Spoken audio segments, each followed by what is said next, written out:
అదే RTV app వార్తల్ని క్షణాల్లో చదివే అవకాశం ఉంటుంది. ఒక న్యూస్ పేపర్, ఒక టెలివిజన్ ఛానల్ మీ చేతుల్లో ఎప్పుడు ఉంటాయి. మరి కొత్తగా తొందరలోనే బ్లాక్ టూరిజం స్పాట్ కూడా మరి ప్రారంభించడం జరుగుతుంది. రాత్రి 7:30 ప్రాంతంలో మేము ఆ యొక్క బ్లాక్ బెర్రీ ప్రాంతానికి పోవడం జరిగింది. మన ఏటు నాగరం టు పసరం మధ్య ఉన్నటువంటి బ్లాక్ బెర్రీ ప్రాంతానికి వెళ్ళడం జరిగింది. చాలా అద్భుతంగా తయారు చేయడం జరిగింది. కలెక్టర్ గారికి వచ్చినటువంటి క్రూషియల్ ఫండ్లో ఒక 1 crore రూపీస్ తోటి దట్టమైన అడవిలో మరి ఇసుక తెన్నెల మీద చుట్టూ వాగు, చుట్టూ పెద్ద పెద్ద చెట్లు, ప్రకృతి సౌందర్యం, పచ్చదనం, స్వచ్ఛమైన మరి వనమూలికలతో కూడుకున్నటువంటి వాటరు, ఇది ఒక ఆరోగ్యాన్ని, ఆనందాన్ని, ఆయుష్ను పెంచే విధంగా ఒక ఆయుర్వేద వైద్యశాల అనుకోవచ్చు. ఏం ట్రీట్మెంట్ ఉండదు, కానీ ఆ వాతావరణంలో కూర్చుంటే ఖచ్చితంగా యాక్టివ్ అయిపోతారు.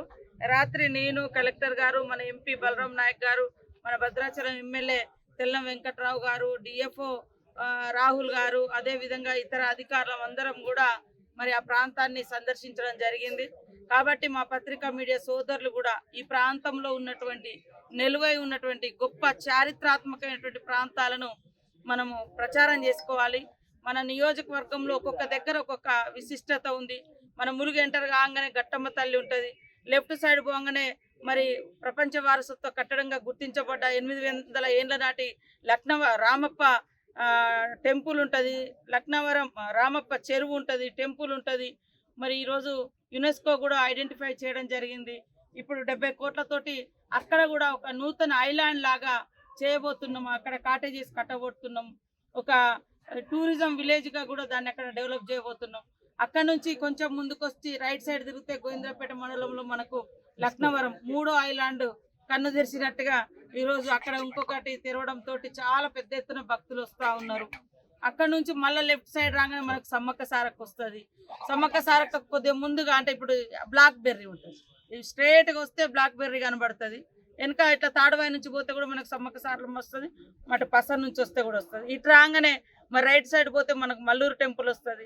ఇటు కొద్దిగా దాటితే పెద్ద గోదావరి మీద మంచి వంతెన, అటేడు పోతే మనకు బొగతా వాటర్ ఫాల్స్.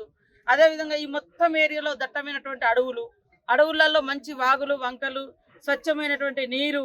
మనము ఆయుర్వేద వైద్యశాల పోకుండా ఈ వాగులలో పారే నీళ్లు తాగితే ఖచ్చితంగా అద్భుతంగా హెల్దీగా ఉంటాం. కాబట్టి ఇది మా సోదరులు మీరు అందరు కూడా ప్రచారం చేయాలి. మన ప్రాంతానికి టూరిస్టులను ఆకర్షించే విధంగా ఇంకా కొన్ని ట్రైబల్ హట్స్ అని ఒక చిన్న చిన్న గూడాలలో కూడా, అడవిలలో ఉండేటువంటి గూడాలలో కూడా ఒక మన కల్చర్ను ప్రతిబింబించే విధంగా అలాంటివి కూడా గ్రామాలను గుర్తించి అటు మేడారం వచ్చిపోయే భక్తులు కానీ, ఇటు మల్లూరు, ఇటు బొగతా వాటర్ ఫాల్స్ ఇక్కడ దాకా వచ్చడానికి ఇక్కడ లవ్వాల కానీ, లేకుంటే ఇంకేదైనా ఒక విలేజ్లో ఒక ట్రైబల్ హట్స్ లాగా కూడా తయారు చేయాలని ఆలోచనతో ఉన్నాం.